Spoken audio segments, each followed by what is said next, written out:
జ్యోతులు నవీనని నేను తెలుగుదేశం పార్టీ ఆశయాలకు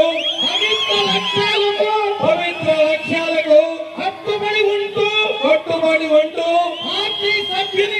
పార్టీ సభ్యునిగా క్రమశిక్షణతో ప్రజాసేవా భావంతో మనస వాచ కర్మేణ నిరంతరం పాటుపడుతూ నిస్వార్థంగా అవినీతి అక్రమాలకు పాల్పడకుండా దీక్షా దక్షతలతో అంకిత భావంతో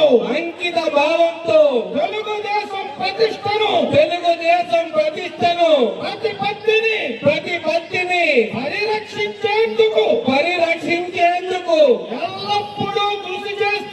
ఎల్లప్పుడూ కృషి చేస్తూ పార్టీ మరియు ప్రజలు నాపై ఉంచిన విశ్వాసాన్ని ఒమ్ము చేయకుండా నిత్య చైతన్యంతో పార్టీకి ఉజ్వల భవిష్యత్తు కల్పించేందుకై నా వంతు కర్తవ్యాన్ని విధులను బాధ్యతాయుతంగా నిర్వర్తించగలనని ప్రమాణం చేస్తున్నాను. జై తెలుగుదేశం. చంద్రబాబు నాయకత్వం వర్ధిల్లాలి. లోకేష్ బాబు గారి నాయకత్వం వర్ధిల్లాలి. Thank you.